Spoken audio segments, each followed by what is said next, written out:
હરે કૃષ્ણ. તમારું બધાનું ખૂબ ખૂબ સ્વાગત છે શ્રી શ્રી હરે કૃષ્ણ માતાજી. બેંગલુરુ બોલાય શ્રીમદ ભાગવતમના ક્લાસમાં. તો આપણે મંગલાચરણ થી શરૂઆત કરી.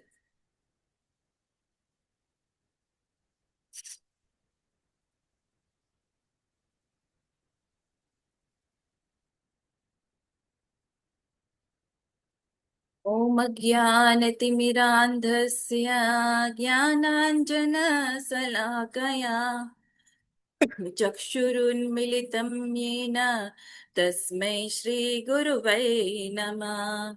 श्रीचैतन्यमनोभीष्टं स्थापितं येन भूतले स्वयं रूप कदा मह्यं ददाति स्वपदान्तिकम्। वन्देऽहं श्रीगुरो श्रीयुतपदकमलं श्रीगुरुन् वैष्णवांश्च श्रीरूपं साग्रजातं सगणा रघुनाथान्वितं तं सजीवम् साद्वैतं सावधूतं परिजनसहितं कृष्णचैतन्यदेवम् श्रीराधा कृष्णपादान् सगणललिता श्रीविशाखा वितांश्च। हे कृष्ण करुणा सिन्धु दीनबन्धु जगत्पते गोपेश गोपिका कान्त राधाकान्त नमस्तुते। तप्त काञ्चन गौराङ्गी श्रीराधे वृन्दावनेश्वरी वृषभानुसुते देवी प्रणमामि हरिप्रिये। वाञ्छाकल्पतरुभ्यश्च कृपा सिन्धुभ्य एव च पतितानां पावनेभ्यो वैष्णवेभ्यो नमो नमः। नमो विष्णुपादाय कृष्णपृष्ठाय भूतले श्रीमती भक्तिवेदान्त स्वामी इति नामिनी। नमस्ते सारस्वती देवे गौरवाणी प्रचारिणी निर्विशेष शून्यवादी पाश्चात्य देशतारिणी। जय श्री कृष्ण चैतन्य प्रभु नित्यानंद श्री अद्वैत गदाधर श्रीवासादि गौर भक्त वृंदा हरे कृष्णा हरे कृष्ण कृष्ण कृष्ण कृष्ण हरे कृष्ण हरे कृष्ण हरे हरे राम हरे हरे हरे राम राम राम हरे राम राम हरे राम राम हरे हरे हरे कृष्ण। हरे हरे कृष्ण। हरे कृष्ण कृष्ण माताજી माताજી દંડવત પ્રણામ. હરે કૃષ્ણ દંડવત પ્રણામ। અત્યારે જોડાયેલા ભક્તોનું ખૂબ ખૂબ સ્વાગત છે। આપણે હવે ભાગવતમના પારાયણ તરફ આગળ વધીએ। ઓમ નમો ભગવતે વાસુદેવાય। ઓમ ओम નમો नमो ભગવતે भगवते वासुदेवाय વાસુદેવાય. ઓમ નમો ભગવતે વાસુદેવાય।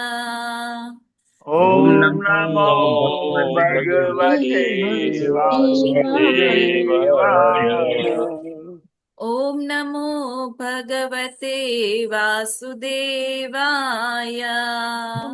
ઓમ નમો ભગવતે देवाय વાસુદેવાય. નારાયણં નમસ્કૃત્ય નરં ચૈવ નરોત્તમં नारायण नमस्कृत्य नरोत्तमम् દેવીં સરસ્વતીં વ્યાસં તતો જયામુદીરયેत्। દેવી सरस्वती સરસ્વતી જયા व्यासं મુદીરયે. शृण्वता स्वकथा कृष्ण पुण्या श्रवणकीर्तना શૃણ્વતામ શૃણ્વતામ સતતમ સતતમ શ્રવણીયમાનઃ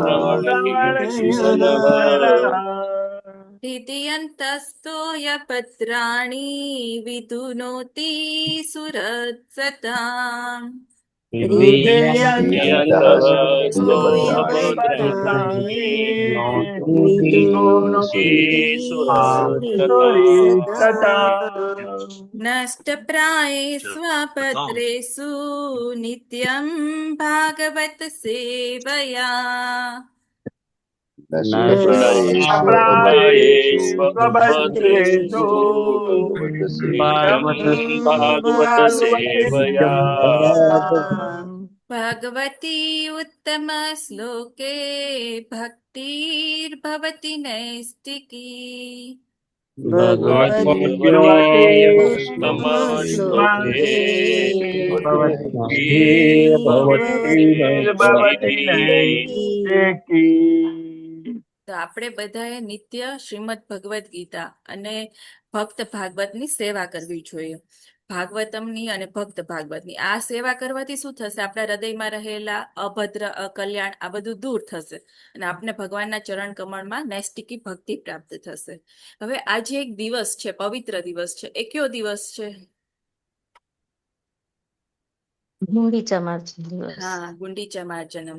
તો આ ગુંડીચા માર્જનમની એ પ્રક્રિયા એ જ છે કે આપણા શરીરમાં રહેલા નષ્ટપ્રાય સ્વ અભદ્રેષુ, એટલે કે આપણા શરીરમાં રહેલું કામ, ક્રોધ, લોભ, મોહ એને દૂર કરવાની પ્રોસેસ જ છે. હવે આ ગુંડીચા માર્જનમ વિશે થોડુંક કહું તો આપણે ગૌડીય સંપ્રદાયમાં છે ને એ અત્યંત એક મહત્વપૂર્ણ અને આધ્યાત્મિક રહસ્ય ધરાવતી એક લીલા છે. અને જ્યારે મહાપ્રભુ જગન્નાથપુરીમાં વિરાજતા હતા ને ત્યારે રથયાત્રાના એક દિવસ પહેલા તે પોતાના ભક્તની સાથે મળી અને ગુંડીચા મંદિરની સફાઈ એટલે કે માર્જનમ કરતા હતા. એટલે આ એક લીલા છે, મંદિરની સફાઈ નથી પરંતુ આપણા હૃદયની શુદ્ધિની પ્રક્રિયા છે, જે આપણે કહીએ છીએ ને નષ્ટ પ્રાયસ્વ અભદ્રેષુ. તો આ આપણા શરીરના હૃદયમાં અનર્થોને દૂર કરે છે. એટલે આ ગુંડીચા મંદિર છે એ ભગવાન જગન્નાથ એટલે કે ગુંડીચા એમના માસીનું ઘર છે, જ્યાં તેઓ રથયાત્રા દરમિયાન 9 દિવસ રહેવા જાય છે. અને ચૈતન્ય મહાપ્રભુ આપણને શીખવે છે કે ગુંડીચા મંદિર એ આપણું હૃદય છે અને ભગવાન જગન્નાથ ત્યાં ત્યારે જ આવીને બિરાજી શકે જ્યારે આપણું હૃદય એકદમ પવિત્ર હોય. અને એ પવિત્ર બનાવવા માટે આપણે ભગવદ્ ગીતા, ભાગવતમનું શ્રવણ, પાઠન, નામ જપ એ વધારે કરવું પડે. અને મહાપ્રભુએ ગુંડીચા મંદિરને સાફ કરવાની 2 પદ્ધતિ આપેલી હતી કે મોટો કચરો બહાર કાઢવાનો, એટલે કે લાકડી, પથ્થરો અને મોટા તળખડા, એટલે જે આપણા બહારના દેખાતા પાપો છે, જે આપણને મોટા મોટા પાપો બહાર દેખાય છે. અને બારીક ધૂળ સાફ કરવી, એટલે કે મંદિરને 100 ઘડા પાણીથી ધોઈ અને બારીક ધૂળ સાફ કરી, જે આપણા હૃદયમાં છુપાયેલી સૂક્ષ્મ વાસના છે, જે આપણે આ અધ્યાયમાં જે સૂક્ષ્મ વાસનાની વાત કરીએ છીએ ને એને લગતી આ સૂક્ષ્મ વાસના છે. તો આવી રીતે અત્યારે તમે જુઓ તો તમારી આજુબાજુના ટેમ્પલમાં અને આપણે ઇસ્કોન મેંગલુરુમાં પણ ગુંડીચા માર્જનમની પ્રક્રિયા થાય છે. હવે ત્યાં જઈ અને આપણે સેવા કરવાથી આપણો અહંકાર નષ્ટ થાય છે અને આપણે ભગવાનના ચરણ કમળમાં નૈષ્ટિકી ભક્તિ પ્રાપ્ત કરી શકીએ છીએ. આપણે જે છે અભય, જ્યારે આપણું હૃદય શુદ્ધ થાય છે ને ત્યારે જીવને સમજાય છે કે આપણે ભગવાનના દાસ છીએ. આપણો ખોટો અહંકાર નાશ પામે છે અને સાચા અહંકાર તરફ વળે છે. આવી રીતે આપણે લોકોએ ગુંડીચા માર્જનમમાં સેવા માટે પણ જવું જોઈએ, એટલે નિત્ય શ્રીમદ ભાગવતમનું શ્રવણ પણ કરવું જોઈએ. હરે કૃષ્ણ. નારાયણી સુનયના માતાજી, આજના કેટલા લોકો જપમાં અને મંગળા આરતીમાં જોડાયેલા હતા? હરે કૃષ્ણ માતાજી, દંડવત પ્રણામ. હરે કૃષ્ણ, બધાને દંડવત પ્રણામ. આજે ઓનલાઈન મંગલા આરતીમાં 127 લોકોએ હાજરી આપી હતી. હરિ બોલ, હરે કૃષ્ણ. હરી બોલ. ખૂબ ખૂબ આભાર માતાજી તમારી અદ્ભુત સેવા બદલ. અને જેટલા લોકો પણ મંગળા આરતી અને નામ જપમાં જોડાયેલા હતા એમનો પણ ખૂબ ખૂબ આભાર. અને એના માટે આપણે હરે કૃષ્ણ મહામંત્ર બોલાવીશું. હરે કૃષ્ણ હરે હરે કૃષ્ણ કૃષ્ણ કૃષ્ણ કૃષ્ણ હરે હરે હરે રામ રામ રામ રામ હરે હરે રામ હરે. હરે રામ હરે રામ રામ હરે હરે. હરે કૃષ્ણ માતાજી, દંડવત પ્રણામ. હરે કૃષ્ણ. દંડવત પ્રણામ માતાજી. હવે આપણે શ્લોકના પારાયણ તરફ આગળ વધીએ. આજે છે ત્રીજા સ્કંદના 14મા અધ્યાયનો 31મો શ્લોક. બરોબર છે. પહેલા હું ગાઈશ, પછી તમે લોકો ગાજો. ન વયમ પ્રભવસ્તામ ત્વામનુકર્તુ ગૃહેશ્વરી. ન વયમ વયમ પ્રભવસ્તામ ત્વામ મનુકર્તુ ગૃહેશ્વરી કર્તુમ ગૃહેશ્વરી ઈશ્વરી અપયાયુષ્યવાકાર્તસ્યેન યે ચાન્યે ગુણગુદ્વના. આયુષ્યવાકાર્તસ્યેન યે ચાન્યે ગુણગુર્ધનવઃ ન વયમ પ્રભવસ્તામ ત્વામનુકર્તુ ગૃહેશ્વરી. વયમ પ્રભવસ્તામ મનુકર્તુ ગૃહેશ્વરી અપ આયુષ્યવાકાર્તસ્યેન યે ચાન્યે ગુણગુદ્વના. ન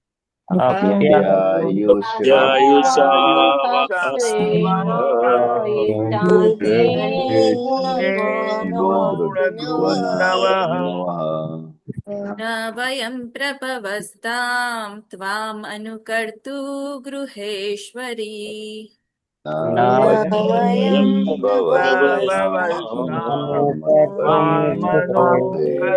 ગૃહેશ્વરી. અપ આયુષ્યવાકાર્તસ્યેન યે ચાન્યે ગુણગુદ્વના.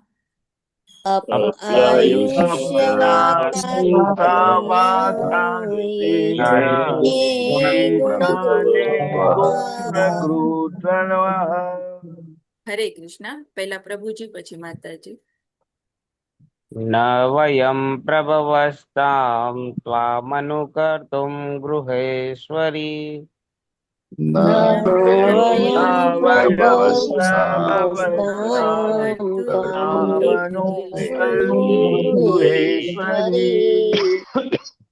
અપ્યાયુષવાકાર્તસ્યેન યે ચાન્યે ગુણગુર્ધનઃ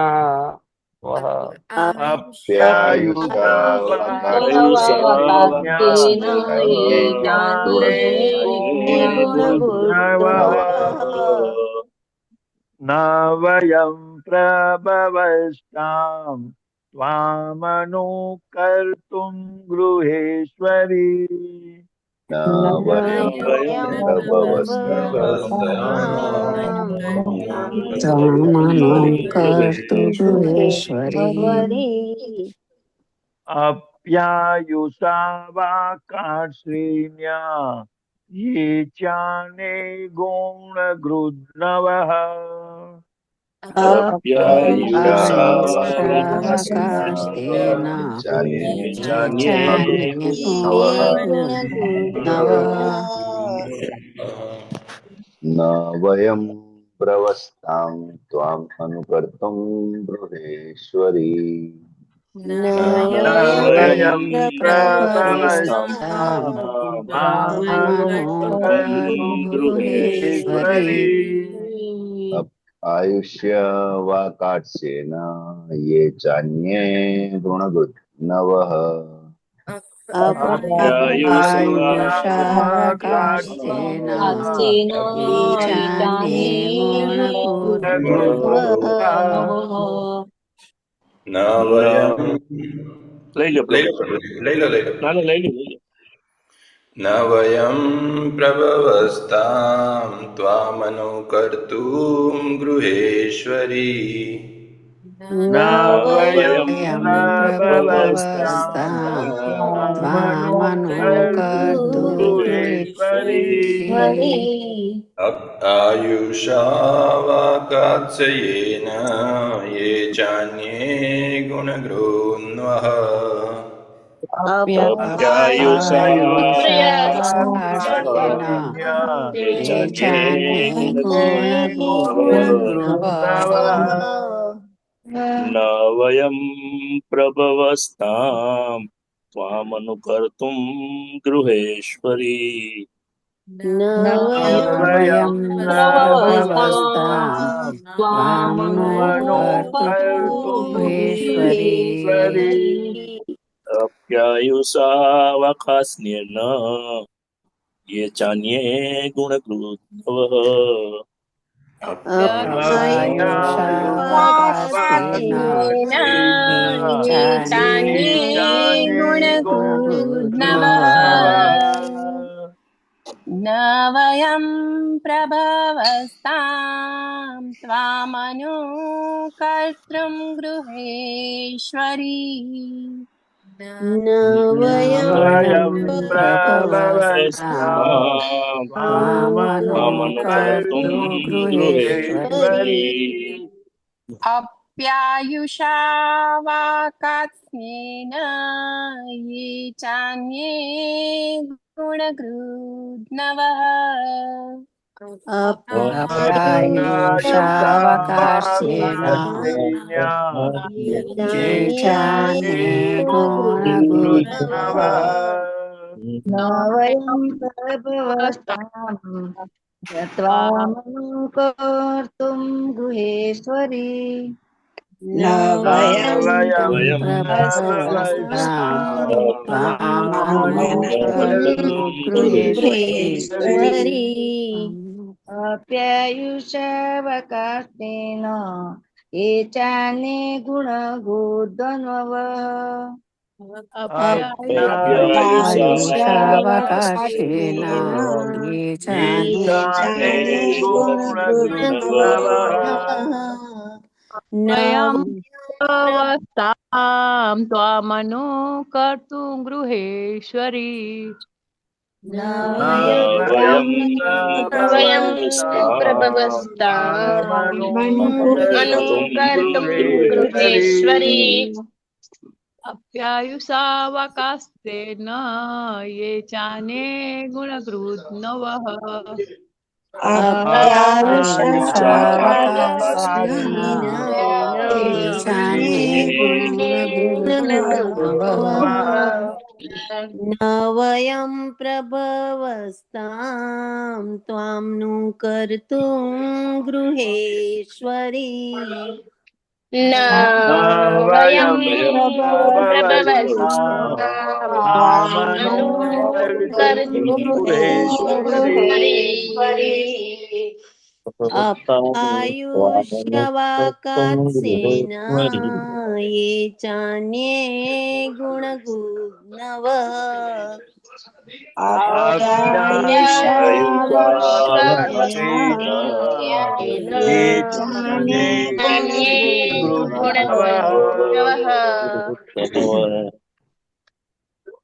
હરે કૃષ્ણ. શબ્દાર્થ તરફ આગળ વધીએ. ન નથી, નથી સ્વયં અમે, અમે પ્રભવઃ શક્તિમાન, શક્તિમાન તામ તે, ત્વામ તને, અનુકર્તુમ અનુસરવા,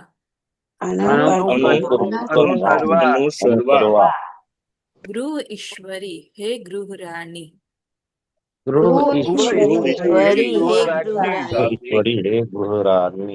અપી તેમ છતાં, આયુષા આયુષ્ય વડે, વા અથવા બીજા જીવનમાં, જીવનમાં કાર્તસ્યેન સમગ્ર, સમગ્ર એ જે, ચ પણ, અન્ય બીજા, ગુણ ગુત્વનઃ ગુણો જેમને પ્રિય છે તે, જેમને પ્રિય છે તે અનુવાદ અનુવાદ બાય શીલા પ્રભુપાદની જય. હે ગૃહેશ્વરી, અમે તારું અનુસરણ કરવા સમર્થ નથી, તેમજ તે અમારા માટે જે કર્યું છે તેનું ઋણ આ સમગ્ર જીવનમાં કે મૃત્યુ પછી પણ ફેડી શકીએ તેમ નથી. જે લોકો ગુણોને જાણનારા છે તેમના માટે પણ તારા ઉપકારનું વળતર ચૂકવવું શક્ય નથી. ભાવાર્થ માટે અમરીશ પ્રભુજી. સીમા મોરે માતાજીને આપી ફર્સ્ટ ટાઈમ. હા, હેમા મોદી માતાજી. મોરે માતા. ઓકે. હરે કૃષ્ણ. સીમા મોરે માતાજી. હરે કૃષ્ણ. વાંચવાનું છે ને ભાવાર્થ. હા હા, ભાવાર્થ વાંચવાનો છે. પતિએ કરેલા સ્ત્રીના આટલા બધા ગુણગાન એમ દર્શાવે છે કે કાં તો તે સ્ત્રી વશ હોય અથવા તો તે મશ્કરીમાં બોલતો હોય. કશ્યપ કહેવા માંગતા હતા કે પત્ની સાથે રહીને ગૃહસ્થ ઇન્દ્રિય સુખનો સ્વર્ગીય આનંદ માણે છે અને વળી તે સાથે તેમને નરકમાં પડવાનો ભય રહેતો નથી. સંન્યાસી મનુષ્યને પત્ની હોતી નથી. કદાચિત કામ વાસનાથી પેરાઈને કોઈ અન્ય સ્ત્રી કે બીજી સ્ત્રી પત્નીની શોધે તો એ રીતે નરકમાં જાય. કહેવાનું એમ છે કે કહેવાતો સંન્યાસી જેણે ઘર અને પતિનો ત્યાગ કર્યો છે તે જાણતા અજાણતા ફરીથી મૈથુન સુખની કામના કરે તો તે નરકમાં પડે છે. તે રીતે જોતા ગૃહસ્થ ગૃહ સુરક્ષિત બાજુએ હોય છે. તેથી એક વર્ગ તરીકે પતિઓ તેમની સ્ત્રીનું ઋણ આ કે આવતા ભવમાં પણ ફેડી શકે એમ નથી. તેમની આખી આવરદા દરમિયાન તેઓ ઋણ ફેડવામાં મંડ્યા રહે તોય પણ એ શક્ય નથી. બધા જ પતિઓએ તેમની પત્નીના સદગુણોના વખાણ આમ કરી શકતા નથી, પરંતુ જો તે સદગુણોના વખાણ કરી શકે એમ હોય તો પણ પત્નીનું ઋણ ચૂકવી દેવાનું શક્ય નથી.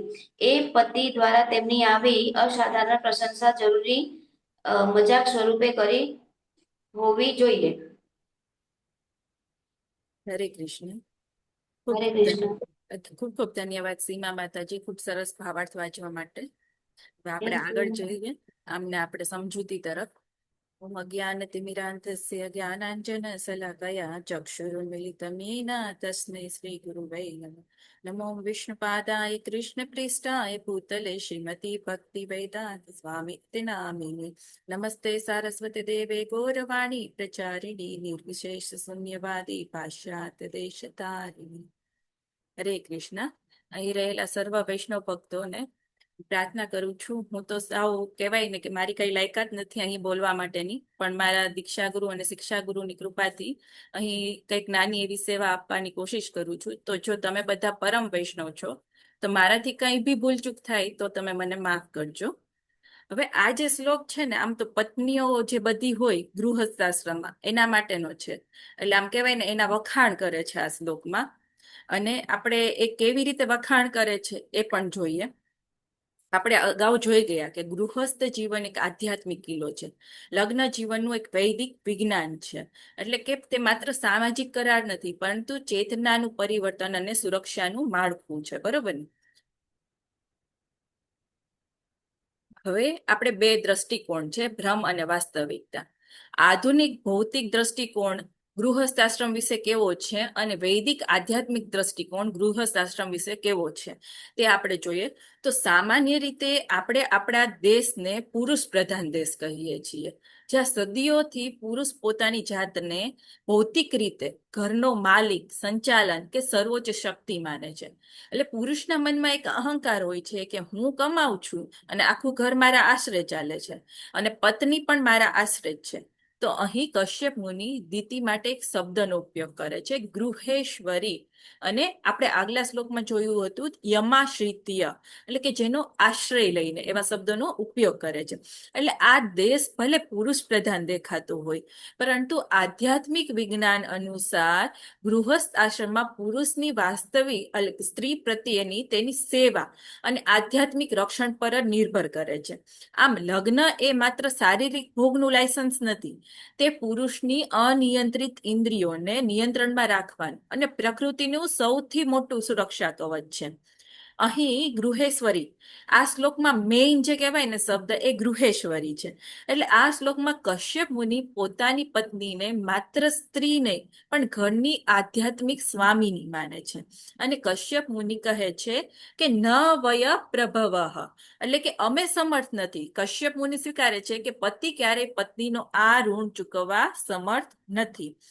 તો કોઈ કોના માટે સમર્થ નથી? તો કે ત્વામ અનુકર્તું, એટલે કે તારું અનુસરણ કરવા અથવા તારા ઉપકારનું વળતર આપવા માટે. અને કેવી રીતે?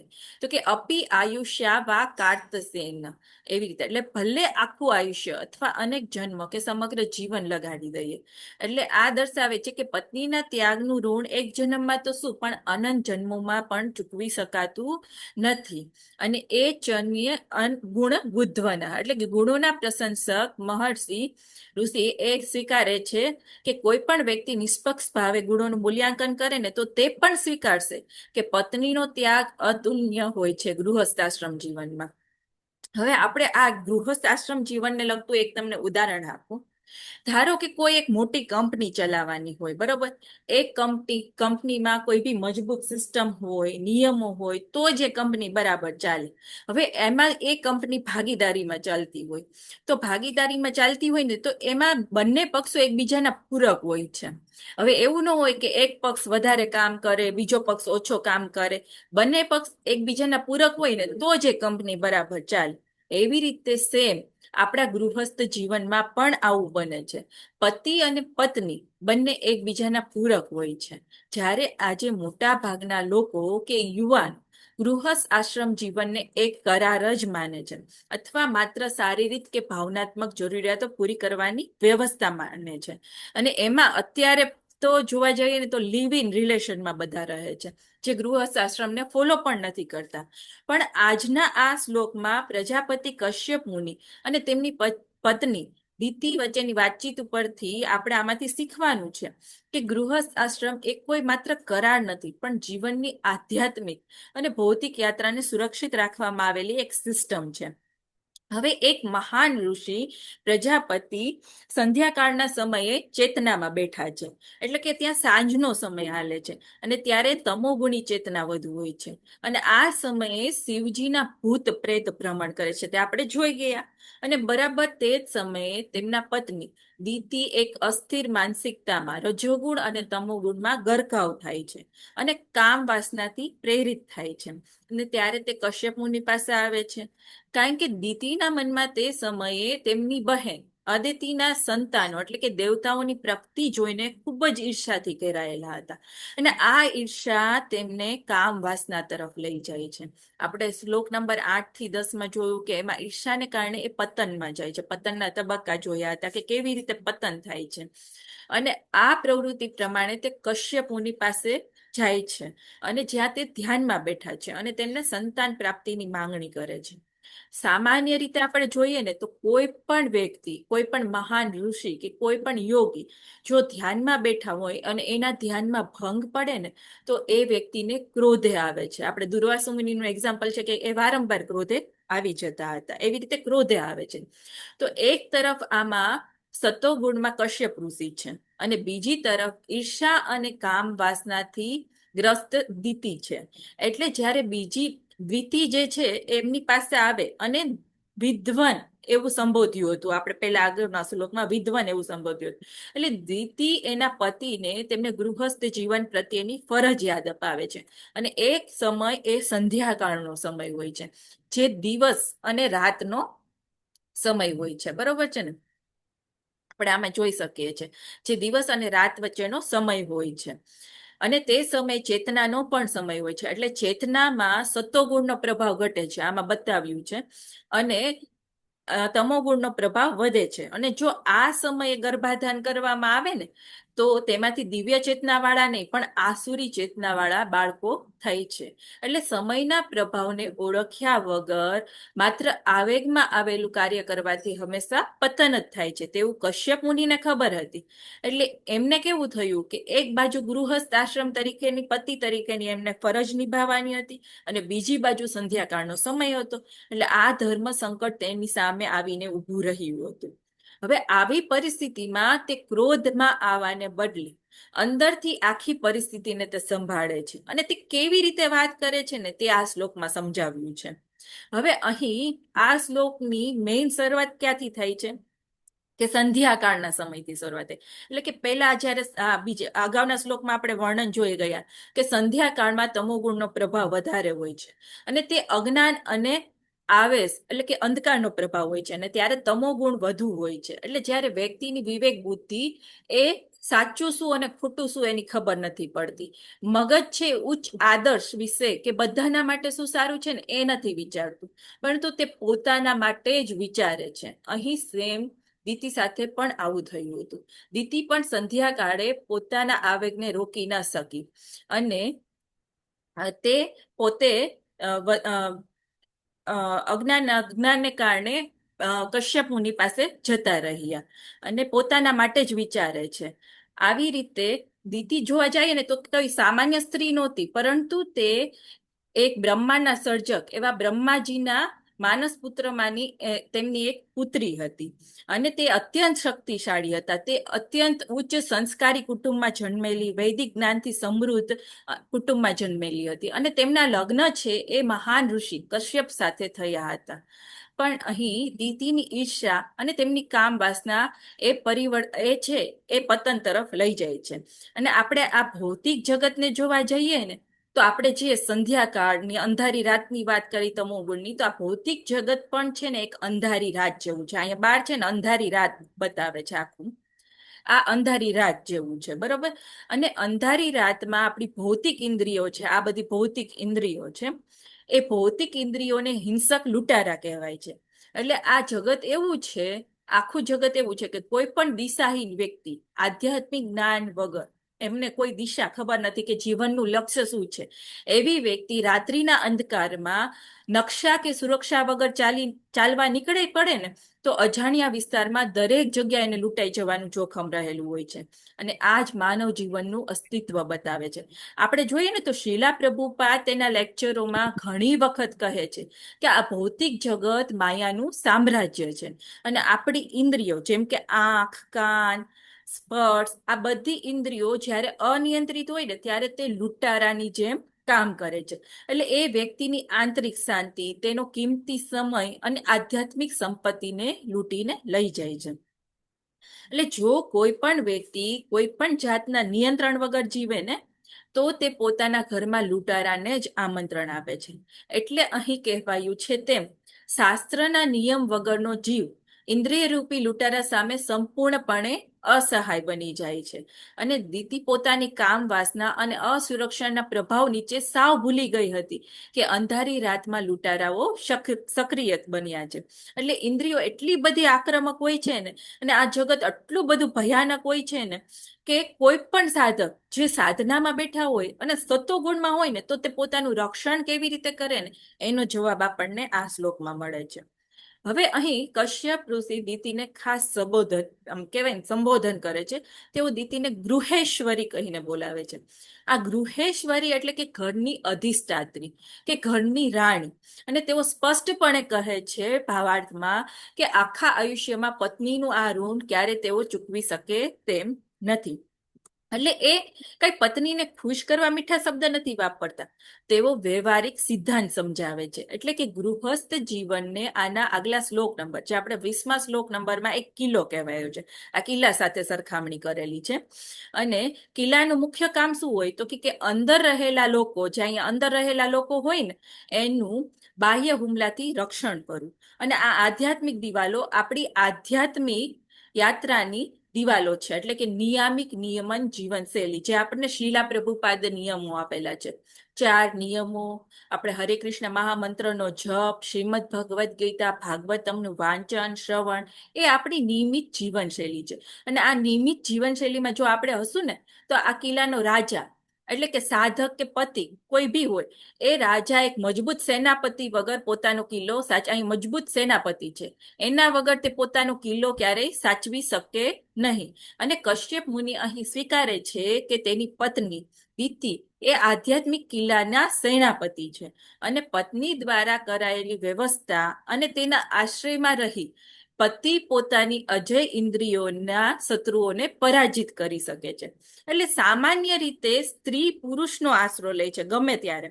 સ્ત્રીને નાનપણથી લઈએ તો જ્યાં સુધી મોટી થાય ને ત્યાં સુધી એ કોઈને કોઈ પુરુષના આશ્રયમાં રહે છે. પહેલા એમના પિતાના, પછી પતિના, પછી પુત્રના, એવી રીતે આશ્રય લે છે.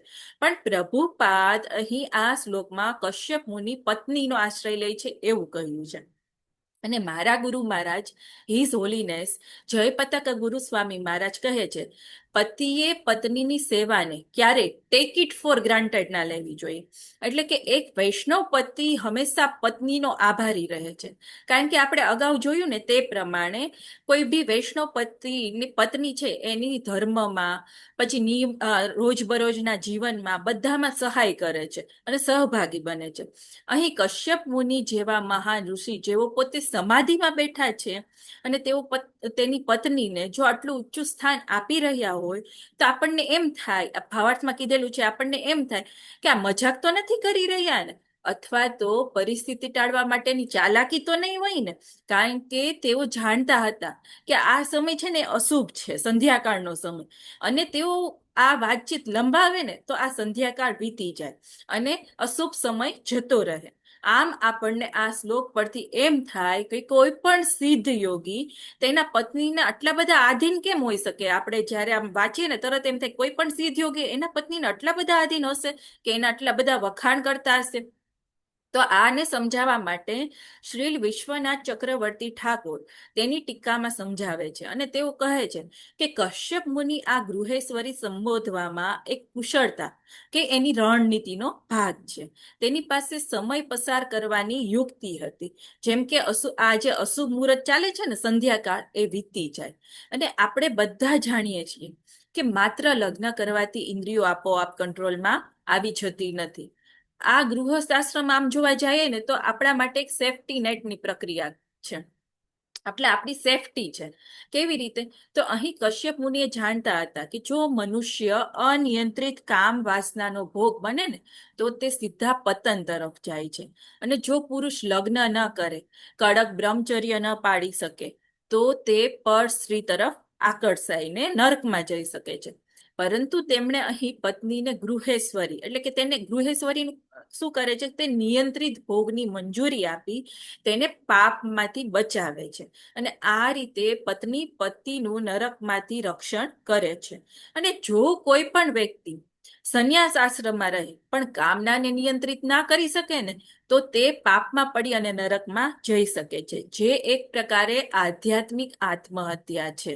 હવે આત્મહત્યાને આપણે જોવા જઈએ તો બે ટાઈપ છે. એક તો ભૌતિક આત્મહત્યા, જે અત્યારે કળયુગમાં બધા લોકો ડિપ્રેશનમાં આવી અને આત્મહત્યા કરે છે, તેને ભૌતિક આત્મહત્યા કરે છે, પોતાનું જીવન છે એ ગુમાવી દે છે. અને આધ્યાત્મિક આત્મહત્યા એટલે શું કે આત્માના પોષણની અવહેલના કરે છે.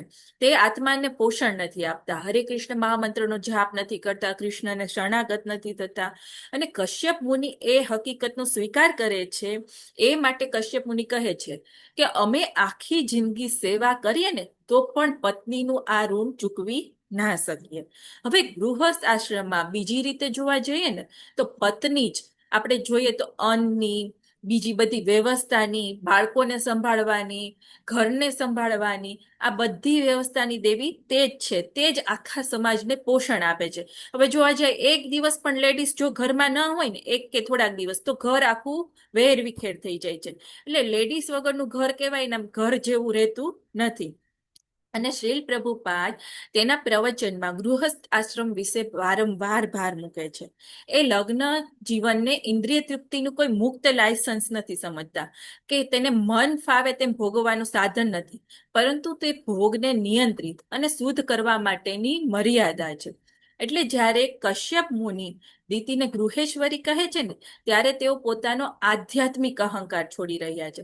જો કોઈના બી વખાણ કરવાની સહેલી વાત નથી, એના માટે આપણો અહંકાર એ છોડવો પડે છે. અને અહંકાર મુક્ત વ્યક્તિને, પેલા અહંકાર વાળી વ્યક્તિને એવું હોય સો અહમ એવું હોય, પણ અહંકાર મુક્ત વ્યક્તિને એવું સો અહમ એવી માનસિકતામાંથી બહાર આવી અને તેને એમ થાય છે દાસો અહમ, એટલે કે હું માત્ર સેવક છું તેવું સ્વીકારે છે અને એને નમ્રતા કહે છે. એટલે અહીં કશ્યપ મુનિ નમ્રતા સાથે તેઓ પત્નીના આ નિસ્વાર્થ યોગદાનને વંદન કરે છે. બરોબર.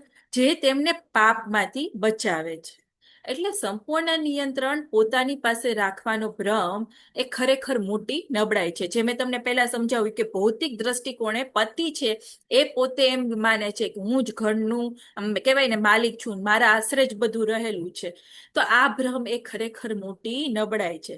એટલે પોતાની મર્યાદા સ્વીકારી, એને પોતાની મર્યાદા સ્વીકારવી જોઈએ કે ગૃહસ્થ આશ્રમમાં બંને એકબીજાના પૂરક હોય છે અને એક ધર્મયુક્ત સંબંધમાં આધીન થવામાં વધારે સુરક્ષા રહેલી હોય છે.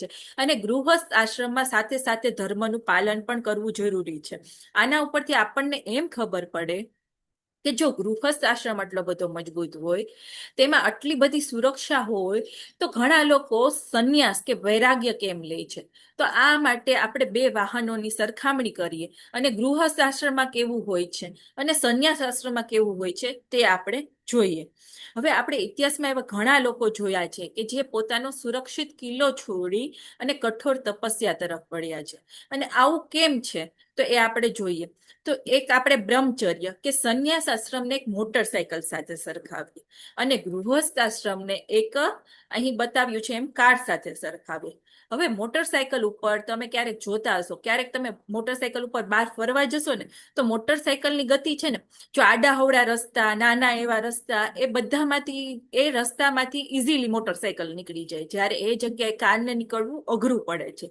એટલે મોટરસાયકલ ઉપર ગતિ ખૂબ જ ઝડપી હોય. સાધક કોઈ પણ સામાજિક જવાબદારી વગર સીધો લક્ષ્ય તરફ આગળ વધે છે. પણ તેની સૌથી મોટી મર્યાદા એ છે કે તેમાં શરીર ફરતે કોઈ બાહ્ય આવરણની સુરક્ષા નથી હોતી. ખાલી એક હેલ્મેટની જ સુરક્ષા હોય છે, બાકી બીજા બાહ્ય આવરણની સુરક્ષા નથી હોતી. એટલે જો રસ્તો ભીનો હોય અને આસપાસ માયા અને લાલચનો પ્રભાવ હોય ને, તો એક નાનકડી ભૂલ થાય ને તો એ સહેજ વારમાં મોટરસાયકલ લપસી જાય છે અને ભયંકર એમાંથી અકસ્માત થાય છે. જ્યારે બીજી બાજુ ગૃહસ્થ આશ્રમ એ એક કાર જેવું છે. કારમાં ગતિ પ્રમાણમાં ધીમી હોય, કારણ કે જો નાના એવા રસ્તા, ટર્ન લેવામાં, એમાં બધામાં તકલીફ થાય, એટલે એની ગતિ મોટરસાયકલ કરતા ધીરી હોય છે. કારણ કે ગૃહસ્થ આશ્રમમાં આપણે જોવા જઈએ તો બધા આપણે પરિવારની જવાબદારી હોય, આપણે આર્થિક ઉપાર્જન કરવું પડે, સામાજિક વ્યવહારો નિભાવવા પડે, એટલે આપણે આપણા લક્ષ્ય સુધી પહોંચવામાં સમય લાગે. એટલે આમ જોવા જઈએ ને તો આ એક સ્થિર વાહન છે, તેમાં ભીનો રસ્તામાં લપસી જવાની સંભાવના ઓછી હોય છે. અને જો કોઈ પણ અણધારી પરિસ્થિતિ કે જોખમ આવે ને તો કારમાં પેલી એરબેગ હોય છે સેફટી માટેની, તે મુસાફરોને બચાવે છે. અને આ એરબેગ એટલે પત્ની, પરિવાર અને શાસ્ત્રના નિયમોનું સુરક્ષા કવચ છે. બરોબર? એટલે શ્રીલ પ્રભુપાદ વારંવાર ચેતવણી આપે છે કે અકાળે ત્યાગી ન બનવું જોઈએ. હવે આ અકાળે ત્યાગીનું ઉદાહરણ આપણે ઇતિહાસમાં વિશ્વામિત્ર મુનિના જીવન પરથી ખબર પડે છે. તેઓ કઠોર તપસ્યા કરી રહ્યા હતા, પણ માત્ર મેનકાની હાજરીથી તેનો ત્યાગ બધો ડગી ગયો હતો. અને આપણે પેલા અત્યારે મોટરસાયકલનું ઉદાહરણ જોયું ને, તે મુજબ ભીના રસ્તા પર લપસી જાય છે, તેમ આ કારણસર કૃત્રિમ વૈરાગ્યને ભયંકર માનવામાં આવે છે. અને શ્રીલ પ્રભુપાદ એના લેક્ચરોમાં બીજું પણ ઉદાહરણ આપે છે અકાળે ત્યાગી ન બનવાનું. તો એના માટે તેઓ કહે છે કે કેટલાક લોકો બહારથી બહુ મોટો ત્યાગ બતાવવા માટે બધી એકાદશીમાં નિર્જળા એકાદશીનો ઉપવાસ કરે છે અને પછી પવિત્ર ગંગા નદીમાં ડૂબકી લગાવવા જાય છે. તો આપણને એમ થાય કે પવિત્ર ગંગા નદીમાં ડૂબકી લગાવે તો એમાં શું ખોટું છે? તો કઈ ખોટું નથી. તે પાણીની અંદર જાય છે અને કોઈ જોતું ન હોય ને ત્યારે અંદરથી તે પાણી પી લે છે, અને આ એક છેતરપિંડી કહેવાય છે. આમ પરમ સત્ય આવા કૃત્રિમ પ્રદર્શન મેં નથી માનતું, અને આવા વૈરાગ્ય કરતા નિયમિત અને ધર્મસ્થ ગૃહસ્થ જીવન જીવવું ને એ વધારે શ્રેષ્ઠ કર છે. તો આના પરથી એમ થાય કે મોટા ભાગના ગૃહસ્થ લોકો એના જીવન જીવવામાં શું કરતા હશે, ભૌતિક લોકો અને આધ્યાત્મિક લોકો શું કરતા હશે. તો આપણે જોવા જઈએ ને તો ભૌતિક લોકો છે ને આ પિંજરું છે, પિંજરું એ શરીર છે અને એની અંદર રહેલું પક્ષી છે એ આત્મા છે. તો ભૌતિક લોકો પિંજરાને એટલે કે ભૌતિક શરીરને સાફ કરવામાં, તેને શણગારવામાં, તેની જરૂરિયાતો પૂરું કરવામાં, વધારે ને વધારે કમાવામાં, એમાં ને એમાં એની આખી જિંદગી વેડફી નાખે છે ભૌતિક ગૃહસ્થ લોકો. પરંતુ તેની આત્મા એટલે કે અંદરના પક્ષીને પોષણ જ આપતા નથી. એટલે એને આધ્યાત્મિક પોષણ મળવું ખૂબ જ જરૂરી છે. એટલે જ્યારે આ આધ્યાત્મિક પોષણ મળે છે ને ત્યારે આપણી આધ્યાત્મિક સ્થિરતા આવે છે અને આપણી આધ્યાત્મિક પ્રગતિ થઈ છે. આટલા માટે ગૃહસ્થ જીવનમાં ખાલી ગતિ મહત્વની નથી કે આગળ વધવું ભૌતિક રીતે મહત્વનું નથી, પણ સ્થિરતા પણ મહત્વની છે. આ માટે ગૃહસ્થ જીવનમાં જીવવા માટેના 4 પગથિયા આપ્યા છે. એ 4 પગથિયા છે. પહેલું પગથિયું છે કે ધર્મ અનુકૂળ કામ, એટલે કે શાસ્ત્રોમાં નિયમો અનુસાર ઇન્દ્રિય સુખ ભોગવવું અને જીવન જીવવું જોઈએ. બરોબર છે? એટલે કે અહીંયા જે કીધેલું છે કે ઇન્દ્રિય સુખ ભોગવવાનું, પણ નિયમો અનુસાર, શાસ્ત્રના નિયમો અનુસાર, એવું નહીં કે મન ફાવે તેમ ભોગવવાનું. બીજું પગથિયું આવે છે આધ્યાત્મિક સંતાનની પ્રાપ્તિ. એટલે આપણે જે ગર્ભ સંસ્કારની વાત અત્યાર સુધી કરતા આવ્યા છીએ, તેવી રીતે આપણે ગર્ભ સંસ્કાર દ્વારા આધ્યાત્મિક સંતાનની પ્રાપ્તિ કરવી જોઈએ. અને જ્યારે માતા પિતા ઉચ્ચ ચેતના સાથે સંતાનને જન્મ આપે છે ને, ત્યારે તે ખાલી પોતાના પરિવારને જ નહીં, પણ સંપૂર્ણ વિશ્વમાં એક જૂથ કે પેઢીનો ઉમેરો એવો કરે છે. અને આ સમાજ માટે ઉપયોગી છે. એટલે ગર્ભાધાન સંસ્કારનું ખૂબ મહત્વ છે. આપણા 16 સંસ્કારમાં પહેલો સંસ્કાર ગર્ભાધાન સંસ્કાર આવે છે. પછી ત્રીજું પગથિયું છે સેવા અને પ્રચાર.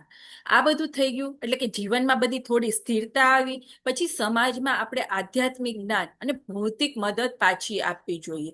ગિવિંગ બેક ટુ સોસાયટી, એટલે કે આપણે જોઈએ છે કે આપણી કમાણીનો અમુક હિસ્સો આપણે સોસાયટીને આપવો જોઈએ, તેવું આપણે ઉદાહરણ પણ આપતા હોય છે.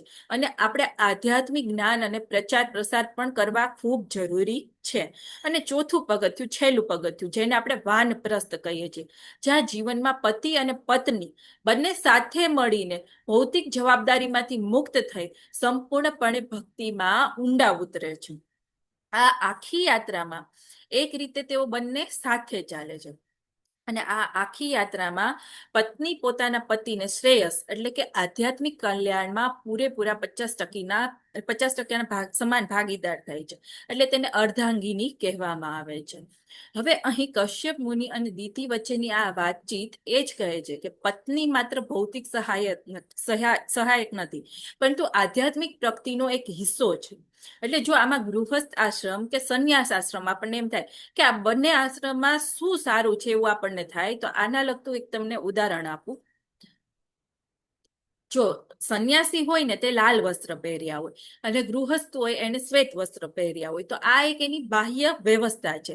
જેમ કે પાણીને આપણે લાલ વાસણ, આપણે જ્યાં પાણી છે એ લાલ વાસણમાં હોય કે સફેદ વાસણમાં હોય, પણ પાણીનો મૂળ ગુણધર્મ છે તરસ છીપાવવાનો. એવી જ રીતે બંને આશ્રમમાં સાધકનું મૂળ છે અહેતુકી અપ્રતિહતા ભગવાન કૃષ્ણની ભક્તિ. એટલે અહેતુકી એટલે કે કોઈ પણ પ્રકારના સકામ કર્મની ઈચ્છા વગર, કોઈ પણ પ્રકારના હેતુ વગરની ભક્તિ. અને અપ્રતિહતા એટલે કે કોઈ પણ પ્રકારના કઈ બી સતત ચાલતી ભક્તિ, કઈ પણ એમાં અવરોધ ન આવતી, સતત ચાલતી ભક્તિ. એટલે આમ ચેતના બદલવાથી સાચો વૈરાગ્ય આવે છે. કપડા બદલવાથી આપણે સાચું વૈરાગ્ય નથી આવતું. અને આવી રીતે આપણે વ્યવહારિક જીવનમાં રોજબરોજની સમસ્યાઓ હોય, આર્થિક પડકારો હોય, અને ત્યાં સામાન્ય માણસ આ ભક્તિ કેમ કરી શકે? આ ગૃહસ્થ આશ્રમમાં રહીને અહેતુકી ભક્તિ કેવી રીતે કરી શકે? અને અપ્રતિહતા ભક્તિ એટલે કે કોઈ પણ બાહ્ય સંજોગોથી અટક્યા વગર સતત ચાલતી ભક્તિ. તો આ રોજિંદા જીવનમાં વ્યક્તિએ પોતાની દૈનિક ફરજો, સામાન્ય ફરજો કઈ કઈ છે, તો કે આપણે નોકરી કરતા હોઈએ, કોઈ ઘર સંભાળતા હોય, કુટુંબની દેખરેખ રાખતા હોય, તો આ બધી સંભાળો જે છે એ ઈશ્વરની સેવા સમજીને ગૃહસ્થ આશ્રમમાં આપણે રહેવું જોઈએ. એટલે આપણે ખાલી ભાવના બદલવાની છે ગૃહસ્થ આશ્રમમાં રહીને. અને જ્યારે કોઈ પણ ક્રિયા પાછળનો હેતુ માત્ર પોતાના ભોગનું ના રહેતા, પરંતુ ઈશ્વરની પ્રસન્નતા બને ને, ત્યારે તે ભક્તિ બની જાય છે. બરોબર છે? અને આને ચૈતન્ય મહાપ્રભુએ આ સિદ્ધાંતને કહ્યું છે, કીબા વિપ્ર કીબા ન્યાસી શુદ્ર કે એ કૃષ્ણ તત્વ વેતા સે ગુરુ હૈ. એટલે કે ભૌતિક શરીર ભલે કે સ્ત્રીનું હોય કે પુરુષનું હોય, બ્રાહ્મણનું હોય કે સંન્યાસીનું હોય કે ગૃહસ્થ આશ્રમનું હોય, પરંતુ આત્મા જ્યારે કૃષ્ણ તત્વને જાણી લે છે ને, ત્યારે તે પરમ પવિત્ર બની જાય છે. આમ સાચી આધ્યાત્મિક સુરક્ષા કોઈ બાહ્ય વેશમાં નથી હોતી, પણ ચેતનાની શુદ્ધતામાં હોય છે. અને મારા ગુરુ મહારાજ હિઝ હોલીનેસ જય પતાકા ગુરુ સ્વામી મહારાજ તેના લેક્ચરોમાં કહે છે કે ઘણા લોકો ઇન્દ્રિય શુદ્ધ થયા વગર સંન્યાસી બનવાનો કે બ્રહ્મચારી બનવાનો ઢોંગ કરે છે. અને આમાં કશ્યપ મુનિ પોતે ગૃહસ્થ આશ્રમને મહત્વને સ્થાપિત કરે છે. એટલે જો કોઈ વ્યક્તિમાં કામના વેગ બાકી હોય તો તેને સંન્યાસનો ઢોંગ કરવાને બદલે ધર્મ અનુકૂળ ગૃહસ્થ જીવન સ્વીકારવું જોઈએ. એટલે કે કપડાં બદલવાથી વૈરાગ્ય નથી આવતું અને ચેતના બદલવાથી વૈરાગ્ય આવે છે. અને ગુરુ મહારાજ પણ કહે છે કે ચેતના બદલવાથી સાચું વૈરાગ્ય આવે છે. એટલે આશ્રમ મહત્વનો નથી, પણ ભક્તિ મહત્વની છે. એટલે ભલે કોઈ ગૃહસ્થ આશ્રમમાં હોય કે સંન્યાસ આશ્રમમાં હોય, માયા તો બંને માટે સરખી જ હોય છે, શક્તિશાળી છે. બંનેને માયા છે અસર કરે છે. આ માટે આપણે રોજ સવારે માયામાંથી બચવા માટે રોજ સવારે બ્રહ્મ મુહૂર્તમાં વહેલા ઉઠવું જોઈએ, જપ કરવા જોઈએ, શ્રીમદ ભાગવતમ, ભગવદ્ ગીતા આ બધાનું શ્રવણ પાઠન કરવું જોઈએ. આ બધું કરવું જોઈએ અને નિયમિત નિયમન જીવનશૈલીનું પાલન કરવું જોઈએ. અહીં પ્રજાપતિ કશ્યપ અને દિતિનો આ પૌરાણિક સવાલ આપણને આજના સમયનું સૌથી મોટું સત્ય સમજાવે છે કે લગ્ન જીવન માત્ર શારીરિક આકર્ષણ કે સામાજિક મજબૂરી નથી. લગ્ન જીવન એ ચેતનાને શુદ્ધ કરવાનું અત્યંત સુરક્ષિત અને વૈજ્ઞાનિક માળખું છે.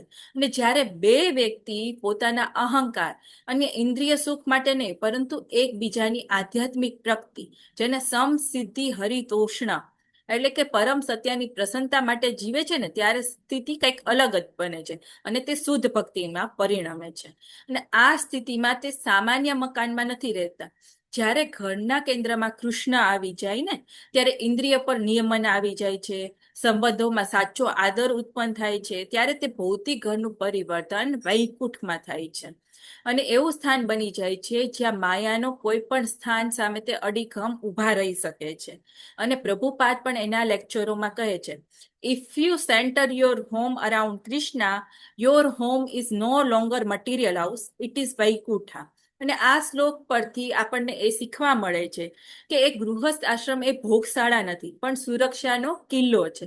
એટલે ગૃહસ્થ જીવન એ જીવનના પતનનો માર્ગ નથી, પરંતુ આ ભૌતિક જગતના અંધકારમાં, જે આપણે સ્લાઇડમાં જોયું કે અંધકાર હતો, તે અંધકારમાં પવિત્રતા જાળવી રાખવાનું એક અદ્રશ્ય વિજ્ઞાન છે.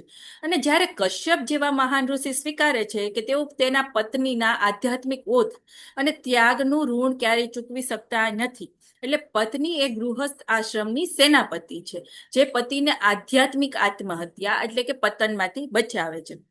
અને આ માયા છે ગમે તેવા જ્ઞાનીને લૂંટી શકે છે. હવે આમ જોવા જાય તો દિતિ અને કશ્યપ મુનિ કોઈ સામાન્ય સ્ત્રી પુરુષો નહોતા, તેઓ શાસ્ત્રોના જ્ઞાતા હતા.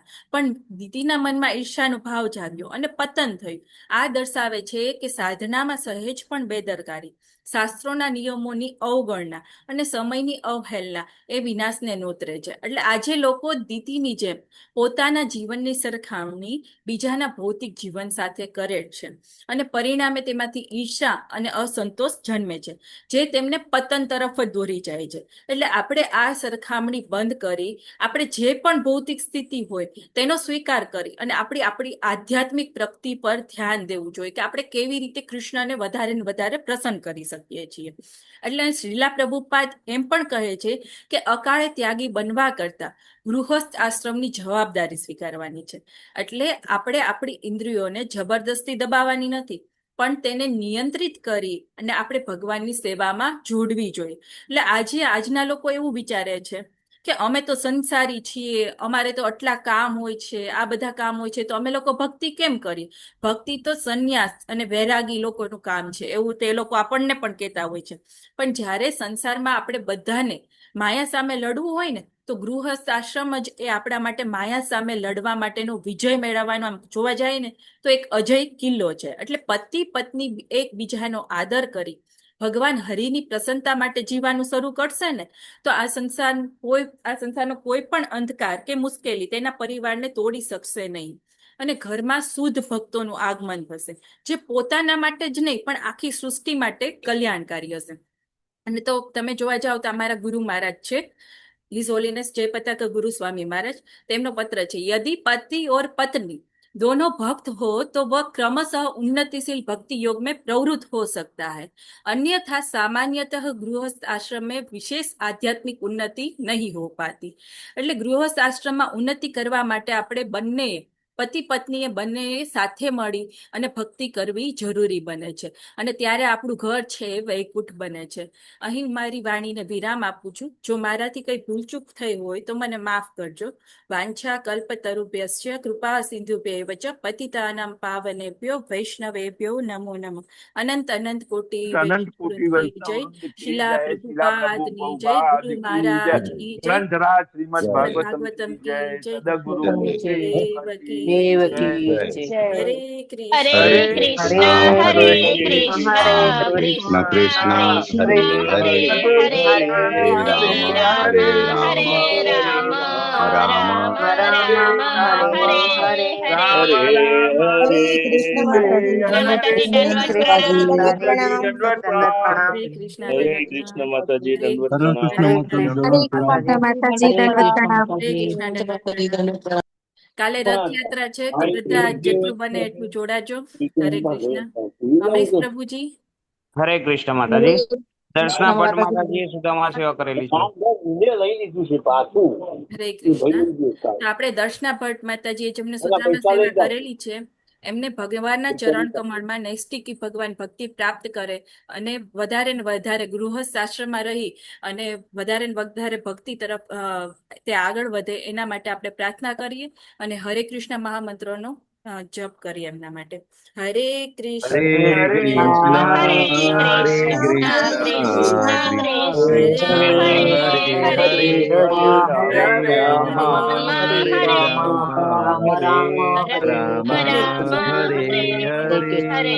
કોઈને કઈ ક્વેશ્ચન હોય તો કૃષ્ણ કેજો. માતાજી દંડવત પ્રણામ. હરે હરે કૃષ્ણ દંડવત કૃષ્ણ પ્રણામ. માતાજી શરણે દંડવત પ્રણામ. હરે કૃષ્ણ દંડવત માતાજી. પ્રણામ. કોઈને કઈ ક્વેશ્ચન છે? હરે કૃષ્ણ. તો આપણે અહીંયા મીટિંગ એન્ડ કરીએ. હરે કૃષ્ણ માતાજી દંડવત પ્રણામ. હરે કૃષ્ણ દંડવત પ્રણામ. ચલો માતાજી આપણે એક્સેલન્ટ ક્લાસ. મસ્ત મસ્ત. ગુરુ મહારાજની કૃપા છે માતાજી. મારી તો કઈ લાયકાત નથી. હરે કૃષ્ણ.